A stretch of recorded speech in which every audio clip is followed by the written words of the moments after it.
E aí, tudo bem com você? Seja muito bem-vindo a mais um vídeo do nosso canal. Meu nome é Francisco Henrique e hoje nós vamos ler os capítulos 18, 19, 20 e 21 de 1 Samuel. Nós hoje estamos fazendo 182 dias que começamos nosso plano de leitura anual da Bíblia. Se você quiser fazer parte aqui desse plano de leitura e também quiser até terminar de ler 1 Samuel, que ainda dá para participar, quer dizer, dá para participar você ler na Bíblia toda, porque tá todos os vídeos gravados aí, coloquei na playlist. É só você colocar de um por um aí você assiste todos. Não assiste, né? Mas lê a Bíblia. Se não der para ler, aí sim, aí você acompanha pelo vídeo, mas se der para ler, leia. E se você quiser ler 1 Samuel junto com a gente, é só você se inscrever no canal, ativar o sininho para receber todas as notificações e aguardar os vídeos ou as postagens saírem, tá bom? Com a leitura do dia. Tá certo? Então a gente vai orar, como sempre, para a gente dar início à nossa leitura diária de hoje. Senhor, meu Deus eterno Pai, mais uma vez te agradecemos pelo privilégio que o Senhor nos concede de podermos estarmos lendo a Tua Palavra. Em nome de Jesus, Senhor, pedimos graça, sabedoria, Espírito Santo vem nos ensinar, abre os olhos do nosso entendimento, para que a gente possa entender e compreender. É o que pedimos e te agradecemos, em nome de Jesus. Amém. Então vamos lá, meus irmãos, o versículo 17 do capítulo 18, porque a gente terminou na leitura passada no versículo 16 do capítulo 18. Hoje o título aqui no versículo 17 é esse daqui. Davi se casa com a filha de Saul. Versículo 17 do capítulo 18. Certo dia, Saul disse a Davi: Estou pronto a lhe dar minha filha mais velha, Merabe, por esposa. Antes, porém, sirva-me como um guerreiro valente, lutando nas batalhas do Senhor. Pois Saul pensou: em vez de matá-lo eu mesmo, vou enviá-lo aos filisteus, e eles o matarão. Davi, porém, respondeu a Saul: Quem sou eu e quem é minha família em Israel para que eu me torne genro do rei? Assim, quando chegou o tempo de Saul dar sua filha Merabe em casamento a Davi, ele a deu a Adriel, um homem de Meolá. Contudo, a outra filha de Saul, Mical, amava Davi, e Saul ficou contente quando soube disso. É mais uma oportunidade de os filisteus matarem Davi, pensou ele. Para Davi, porém, ele disse: Você tem mais uma oportunidade de se tornar meu genro. Então Saul instruiu seus servos a dizerem a Davi em particular: O rei gosta muito de você e nós também. Por que não aceita a oferta do rei e se torna genro dele? Quando disseram isso a Davi, ele respondeu: Como um homem pobre e de família humilde, terá condições de pagar o dote da filha de um rei? Então os homens de Saul contaram-lhe o que Davi disse. E Saul respondeu: Digam a Davi que o único dote que eu quero são 100 prepúcios de filisteus. Desejo apenas me vingar de meus inimigos. Mas Saul planejava que Davi fosse morto na luta. Quando os servos de Saul trouxeram essa notícia a Davi, ele aceitou a oferta de bom grado. Antes do prazo estipulado, ele e seus homens saíram e mataram 200 filisteus. Davi cumpriu a exigência para tornar-se genro do rei, trazendo-lhe os prepúcios. Então Saul deu sua filha Mical por esposa a Davi. Quando Saul percebeu que o Senhor estava com Davi e viu como sua filha Mical o amava, temeu Davi ainda mais e continuou a ser inimigo dele pelo resto de sua vida. Sempre que os comandantes dos filisteus atacavam, Davi era mais bem-sucedido contra eles que todos os outros oficiais de Saul. Assim, o nome de Davi se tornou muito famoso. Pronto, irmãos. No versículo 30 do capítulo 18, a gente encerrou aí o capítulo 18. Agora a gente vai para o capítulo 19, que tem um título assim: Saul tenta matar Davi. Versículo 1 do capítulo 19. Saul instigou seus servos e seu filho Jonatas a matarem Davi. Mas Jonatas, por causa de seu grande afeto por Davi, contou-lhe os planos de Saul. Meu pai busca uma oportunidade para matá-lo, disse ele. Amanhã cedo você precisa encontrar um lugar para se esconder.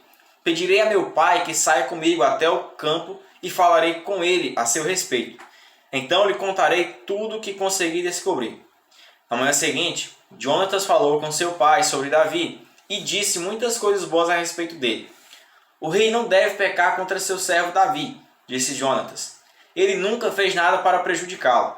Sempre o ajudou como pôde. O Senhor se esqueceu da ocasião em que ele arriscou a vida para matar o guerreiro filisteu e assim o Senhor deu grande vitória a Israel? Certamente o Senhor se alegrou naquela ocasião. Então por que pecar matando um homem inocente como Davi? Não há motivo algum para isso. Saul atendeu Jonatas e jurou: tão certo como o Senhor vive, Davi não será morto. Depois Jonatas chamou Davi e contou-lhe o que havia acontecido. Em seguida, levou Davi até Saul, e Davi voltou a servi-lo como antes. Houve guerra novamente, e Davi conduziu as tropas contra os filisteus. Ele os atacou e os derrubou com tamanha fúria que eles bateram em retirada. Um dia, porém, quando Saul estava sentado em casa, com uma lança na mão, outra vez o espírito maligno enviado pelo Senhor se apoderou dele. Enquanto Davi tocava sua harpa, Saul atirou a lança em sua direção, mas Davi se desviou e a lança encravou na parede. Naquela mesma noite, Davi fugiu e conseguiu escapar. Pronto, irmãos, agora a gente vai para o versículo 11, que tem um título assim: Mical salva a vida de Davi. Versículo 11 do capítulo 19.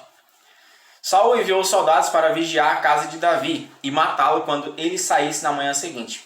Mical, porém, esposa de Davi, o alertou: se você não fugir esta noite, pela manhã estará morto.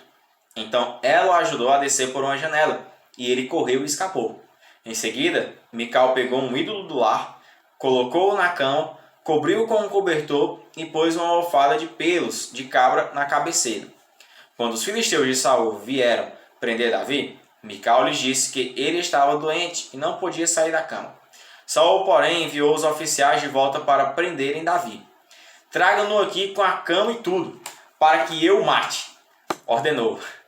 Mas quando chegaram para levar Davi, descobriram que na cama havia apenas um ídolo do lar, com uma almofada de pelos de cabra na cabeceira. Saul perguntou a Mical: por que você me traiu e deixou meu inimigo escapar? Fui obrigado a deixá-lo fugir, respondeu Mical. Ele ameaçou me matar se eu não o ajudasse. Assim Davi escapou e foi a Ramá para encontrar-se com Samuel, e contou-lhe tudo o que Saul havia feito. Então Davi foi morar com Samuel em Naiote. Quando Saul foi informado de que Davi estava em Naiote, em Ramá, enviou oficiais para o prender. Chegando lá, viram Samuel à frente de um grupo de profetas que profetizavam. Então o Espírito de Deus se apoderou dos oficiais de Saul, e eles também começaram a profetizar. Quando Saul ouviu o que havia acontecido, enviou outros oficiais, mas eles também profetizaram.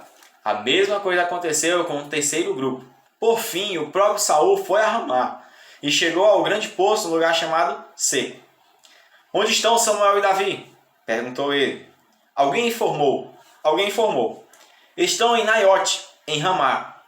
Mas no caminho para Naiote, em Ramá, o Espírito de Deus veio até mesmo sobre Saul, e ele também profetizou até chegar a Naiote.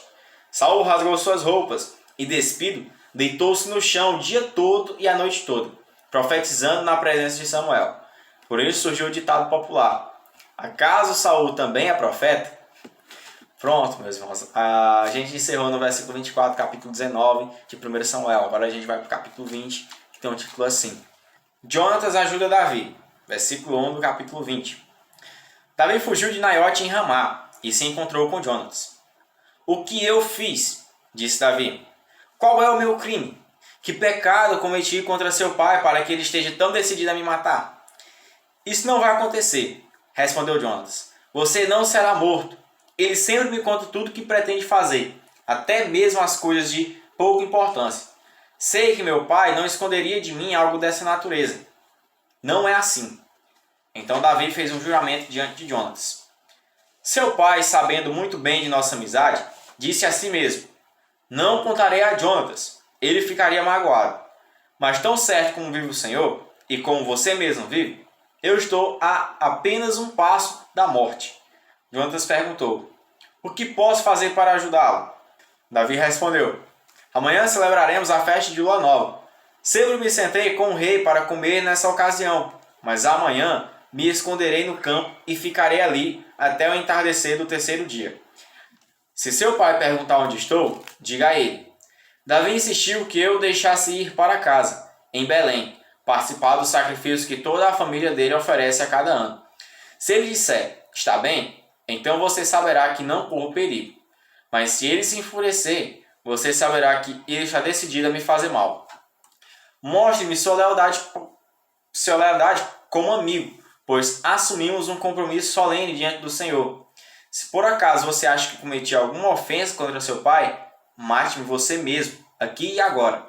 Não é necessário me entregar a seu pai. Nunca! Exclamou Jonatas. Você sabe que, se eu tivesse qualquer suspeita de que meu pai planeja matá-lo, avisaria você no mesmo instante. Então Davi perguntou: Como saberei se seu pai ficou irado? Jonatas respondeu: Venha ao campo comigo. E os dois foram juntos para lá.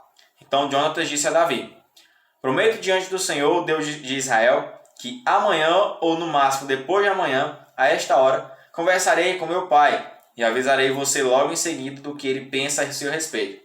Se ele falar a seu respeito de modo favorável, informarei a você. Mas se ele estiver irado e quiser matá-lo, que o Senhor me castigue severamente se eu não avisar você, para que possa escapar em segurança.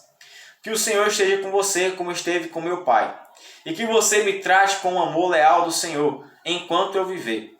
Mas se eu morrer, trate minha família com esse amor leal, mesmo quando o Senhor eliminar da face da terra todos os seus inimigos. Então Jonatas assumiu um compromisso solene com Davi e sua descendência, e disse: Que o Senhor destrua todos os inimigos de Davi. E Jonatas fez Davi reafirmar seu juramento de amizade, pois Jonatas o amava como a si mesmo. Então Jonatas disse: Amanhã celebraremos a festa de lua nova. Darão por sua falta quando virem que seu lugar à mesa está vazio. Depois de amanhã, ao entardecer, vá ao lugar onde você se escondeu antes e espere ali junto à pedra de Ezel. Eu sairei e atirarei 3 flechas para o lado da pedra, como se atirasse no alvo. Então mandarei um ajudante trazer de volta as flechas. Se você me ouvir dizer a ele: As flechas estão deste lado, saberá tão certo como vive o Senhor que tudo está bem e que não há perigo algum. Mas se eu disser a ele: Vá mais para frente, as flechas estão adiante, significará que você deve partir de imediato, pois o Senhor o manda ir embora. E que o Senhor nos ajude a preservar para sempre o forte laço de amizade que existe entre nós. Então Davi se escondeu no campo, e quando começou a festa de lua nova, o rei sentou-se para comer. Ocupou seu lugar de costume, encostado à parede, com Jonatas sentado diante dele, e Abner ao seu lado.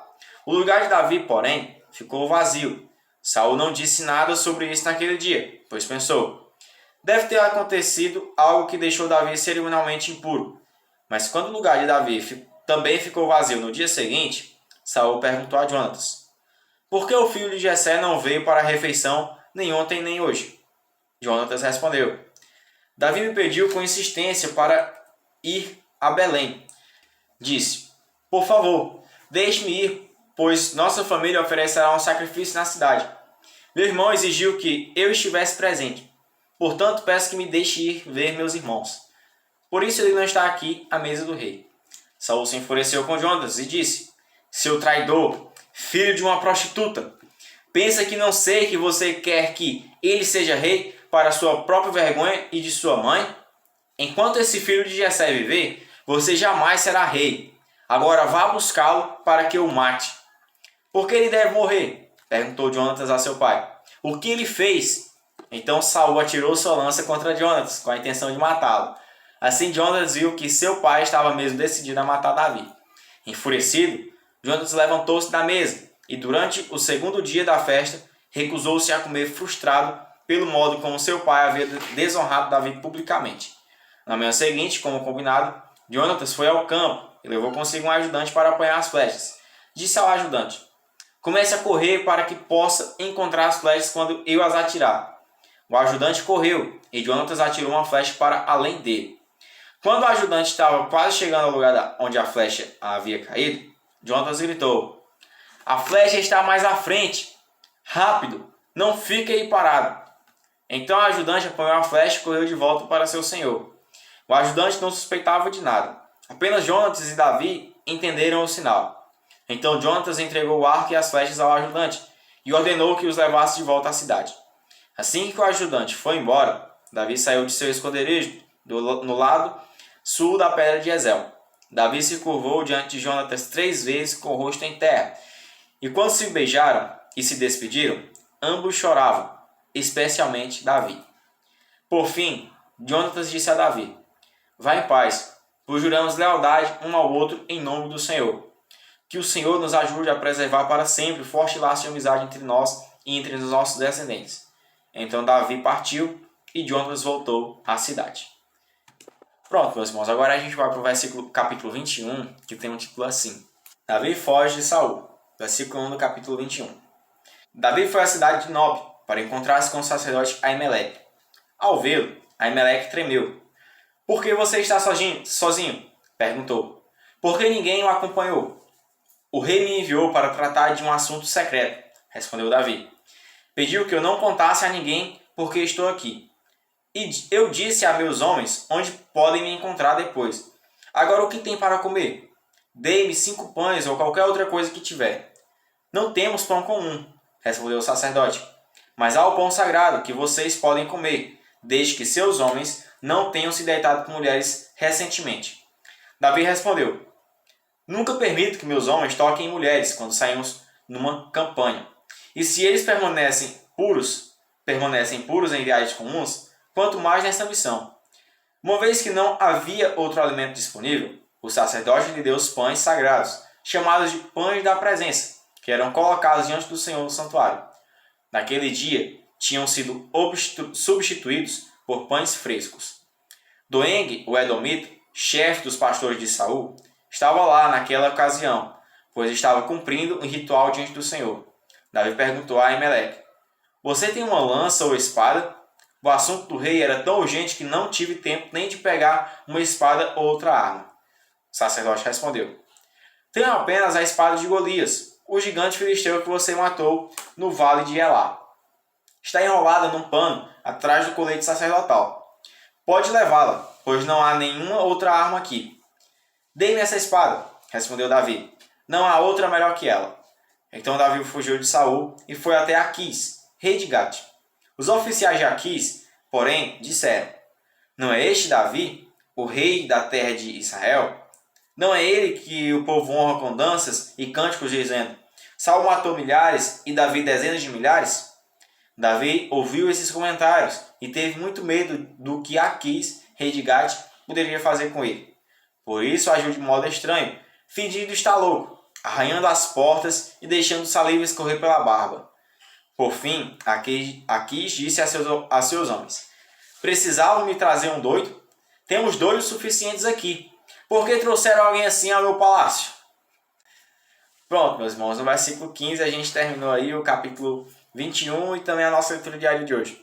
Nós vamos, como sempre, que o Senhor continue abençoando a vida de vocês, dando graça e sabedoria, e que a gente venha se ver amanhã, se assim o Senhor permitir, tá bom? Então, tchau, valeu e a paz do Senhor.